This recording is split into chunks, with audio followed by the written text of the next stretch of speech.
Cosmopolitan एक word है, इसका मतलब होता है एक ऐसा इंसान है जो सांसारिक है। मतलब थोड़ा सा डिटेल में आप बता सकते हो कि एक ऐसा इंसान है जिसके अंदर दुनिया के अलग अलग हिस्सों में जो लोग रहते हैं या फिर जो भी चीजें होती हैं उन सारी चीजों का उसके अंदर एक्सपीरियंस है, सारी चीजों का अनुभव है। तो ऐसे इंसान को कॉस्मोपॉलिटन बोल सकते हो। तो जैसे एग्जांपल है, after years living in New York he had become quite the cosmopolitan gentleman appreciating art and exotic cuisine। इसका मतलब यह है कि पिछले कई सालों से वो न्यूयॉर्क में रह रहा था, तो न्यूयॉर्क में रहने के बाद वो आर्ट और वहाँ की जो खाना बनाने की टेक्निक थी, खाना बनाने का जो स्टाइल था, उसको अप्रिशिएट करते हुए, उसकी प्रशंसा करते हुए एक सांसारिक जेंटलमैन बन गया था। मतलब उसे वहाँ के जो लोग हैं या फिर वहाँ की जो चीजें हैं सबका एक्सपीरियंस हो गया था। इटिनेरेंट मतलब एक ऐसा इंसान है जो भ्रमणशील है या फिर घुमंतु है। मतलब एक इंसान जो थोड़े समय के लिए या फिर मतलब एक जगह से दूसरी जगह पर जाता है, किसी काम की वजह से जा सकता है, मतलब वो घूमता रहता है, ट्रैवल करता है। तो ऐसे इंसान को आप इटिनरेंट बोल सकते हो। मतलब जैसे एग्जांपल है, the musician led an itinerant life travelling the country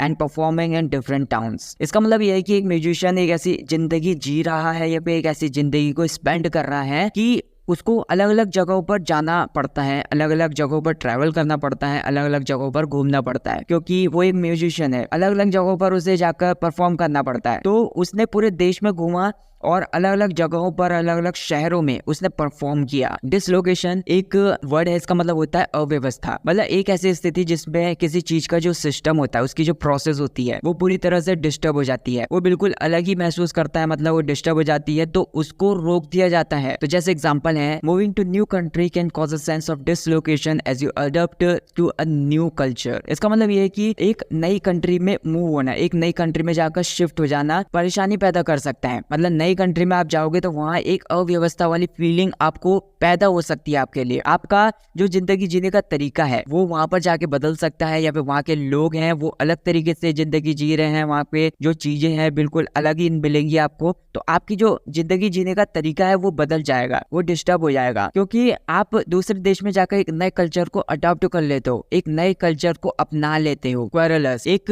person होता है जो शिकायती होता है, उसको हर छोटी छोटी चीजों को लेकर शिकायत करने की आदत होती है या फिर कुड़कुड़ाने की आदत होती है। मतलब वो कंप्लेनिंग नेचर वाला इंसान होता है। तो जैसे एग्जांपल है, her constant querulousness about the weather made the road trip unbearable. मतलब मैं उसके साथ एक बहुत ही अमेजिंग मूड के साथ एक रोड ट्रिप पर गया था, मतलब मेरा मूड बहुत अच्छा था रोड ट्रिप की वजह से और मैं उसके साथ था, लेकिन रास्ते में मौसम खराब हो गया। और खराब हो गया तो इसमें मेरी कोई गलती नहीं थी, लेकिन उसका मौसम खराब हो जाने की वजह से उसका मूड बहुत ज्यादा बिगड़ गया और वो कंप्लेनिंग नेचर की हो गई। पूरी रोड ट्रिप उसने बेकार कर दी, मतलब कंप्लेन कर रही थी कि मौसम ऐसा हो गया, वैसा हो गया, इसकी वजह से हो गया, तो इसकी वजह से मेरा सारा मूड खराब हो गया। और उसका ये जो बिहेवियर था, कंप्लेनिंग नेचर था, वो अनबेरेबल था, मतलब असहनीय था। स्टोइसिज्म मतलब आत्मसंयम बोल सकते हो। मतलब एक ऐसा इंसान, उसके अंदर एक ऐसी क्वालिटी होती है, उसके अंदर बहुत ज्यादा दुख है, बहुत ज्यादा दर्द है, या अंदर से बहुत ज्यादा टूटा हुआ है, वो बहुत कुछ झेल रहा है, लेकिन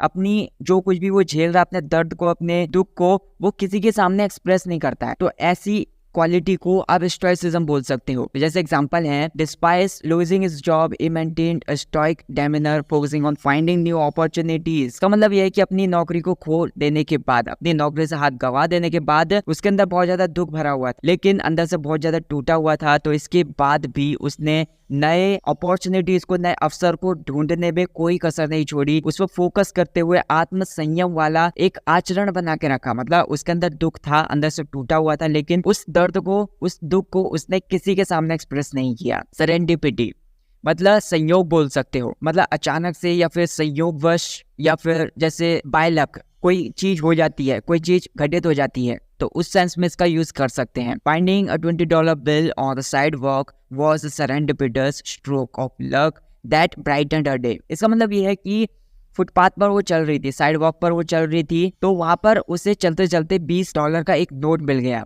तो ये जो नोट मिला उसे वो बाय लक मिला, उसके भाग्य से मिला या फिर अचानक से संयोगवश मिल गया, तो उसने उसका दिन बना दिया। पूरे दिन वो बहुत ज्यादा खुश थी उस $20 के नोट की वजह से। लैंगर इसका मतलब होता है कोई इंसान है जो बहुत ज्यादा सुस्ती से भरा हुआ है, उसके अंदर बहुत ज्यादा थकान है, बहुत ज्यादा मतलब एनर्जी ही नहीं है उसके अंदर, एनर्जी की कमी वाली स्थिति बोल सकते हो। तो जैसे एग्जांपल है, the hot summer weather induce languor in the city with everyone moving sluggishly. इसका मतलब ये है कि बहुत तेज गर्मी की मौसम की वजह से मतलब बहुत तेज गर्मी का मौसम था, उसकी वजह से पूरे शहर में सुस्ती भरी जो स्थिति होती है, सुस्ती पैदा कर देने वाली स्थिति पैदा हो गई या फिर बन गई, जिसकी वजह से हर कोई मतलब सुस्ती में चल रहा था, बहुत ज्यादा धीरे धीरे चल रहा था। हर कोई ऐसा महसूस कर रहा था कि उनके अंदर एनर्जी ही नहीं है, बहुत ज्यादा थकान महसूस कर रहे थे। यूफोरिया मतलब किसी चीज को लेकर उत्साह बोल सकते हो, बहुत ज्यादा खुशी बोल सकते हो, या फिर सेल्फ कॉन्फिडेंट बोल सकते हो किसी चीज की वजह से। अंदर मतलब बहुत ज्यादा जोश है। जैसे एग्जांपल है, winning the lottery brought a euphoria that lasted for week transforming their lives. मतलब लॉटरी जीतने के बाद उसके अंदर एक बहुत ज्यादा उत्साह भर गया था, बहुत ज्यादा जोश भर गया था, उसके अंदर बहुत ज्यादा खुशी आ गई थी। तो ये जो खुशी थी वो मतलब बहुत हफ्तों तक बनी रही थी, कुछ हफ्तों तक बनी रही थी आने वाले, तो जिसकी वजह से उसके जीवन में बहुत बड़ा बदलाव आ गया था। मतलब बहुत ज्यादा खुश था और इसी चीज के बारे में वो हफ्तों तक सोचता रह रहा था कि वो लॉटरी जीत गया, करोड़ों रुपए जीत गया। तो इसकी वजह से ये खुशी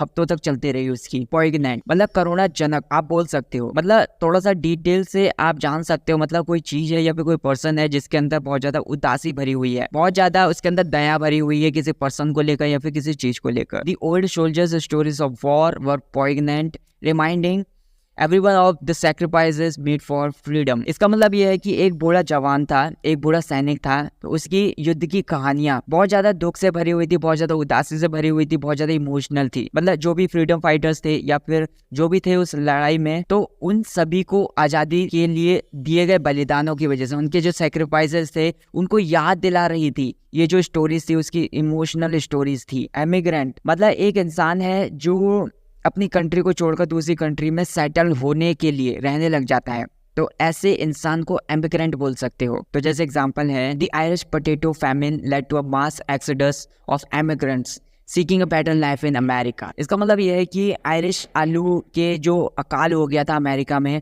उसकी वजह से बहुत ज़्यादा मतलब कमी हो गई थी वहाँ पर आयरिश आलू की। वहाँ पर जो लोग रह रहे थे अमेरिका के अंदर अपने बेहतर जीवन की तलाश में या फिर अपने बेटर लाइफ की तलाश में, उनको मतलब एक बड़े पैमाने पर पलायन करना पड़ा। एनिग्मेटिक मतलब पहेली नुमा बोल सकते हो, मतलब कोई चीज़ है या फिर कोई पर्सन है जो कि कंफ्यूजिंग है या फिर पहेली नुमा है या फिर बोल सकते हो रहस्यमयी है। कोई चीज़ है या फिर कोई पर्सन है जो कि समझने में बहुत ज़्यादा मुश्किल है, उसको समझना बहुत ज्यादा कठिन है। जैसे एग्जांपल है, the master stranger was an enigmatic figure shrouded in secrecy and living everyone guessing. इसका मतलब यह है कि एक अजनबी मास्क पहने हुए था, जो इंसान मतलब जो बहुत ज्यादा रहस्यमय लग रहा था, मतलब बहुत ज्यादा कंफ्यूजिंग लग रहा था, समझने में बहुत ज्यादा मुश्किल लग रहा था। मतलब हर कोई अपना अंदाजा लगाने में या फिर गैस करने में मतलब असक्षम था, मतलब ये पहचान नहीं पा रहा था कि वो कौन हो सकता है, अंदाजा नहीं लगा पा रहा था, समझने में मुश्किल था। इंडोमिटेबल मतलब कोई पर्सन है जो अजेय है या फिर निडर है, मतलब कोई भी इंसान है जो बहुत ज्यादा कठिन स्थिति में है, मतलब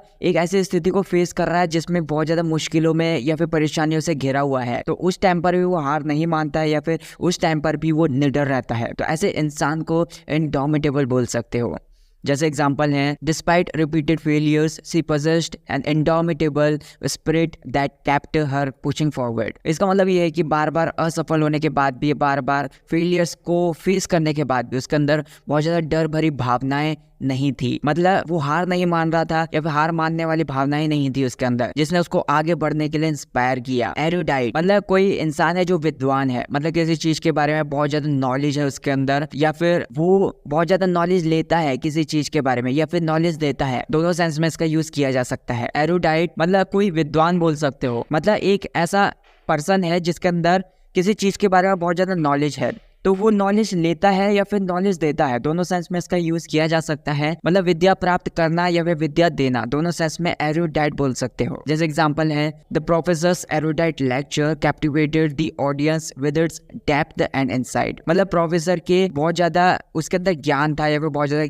विद्वान नॉलेज से भरे लेक्चर ने जो भी सारे दर्शक थे, जो भी ऑडियंस थी, उनको अपनी गहराई और इनसाइट से या फिर जो अंतर्दृष्टि होती है उससे मंत्रमुग्ध कर दिया था। एंग्विश इसका मतलब होता है किसी चीज को लेकर बहुत ज्यादा कष्ट या फिर बहुत ज्यादा पीड़ा बोल सकते हो, बहुत ज्यादा दर्द बोल सकते हो, तो ऐसे भाव को बोल सकते हो। जैसे अगर मैं बोलूं, the news of the accident brought anguish to the family shattering their sense of security. मतलब एक्सीडेंट की खबर ने पूरे परिवार को बहुत ज्यादा दुख पहुंचाया, पूरे परिवार को बहुत ज्यादा पीड़ा पहुंचाई, बहुत ज्यादा कष्ट दिया। परिवार वालों के अंदर जो भी सुरक्षा के भाव थे, जो भी सिक्योरिटी के सेंसेस थे, वो सारे के सारे तोड़ दिए या फिर बिखेर दिए। इलेशन मतलब किसी चीज की वजह से या फिर किसी पर्सन की वजह से किसी पर्सन के अंदर बहुत ज्यादा खुशी बोल सकते हो, बहुत ज्यादा उत्साह या फिर बहुत ज्यादा जोश बोल सकते हो। Scaling the mountain peak brought a feeling of elation rewarding her months of rigorous training. मतलब पहाड़ के पीक पर पहुंचने के बाद या फिर पहाड़ का जो शिखर होता है उस पर पहुंचने के बाद उसे बहुत ज्यादा खुशी फील हुई या फिर उसके अंदर बहुत ज्यादा खुशी हुई या फिर खुशी महसूस करी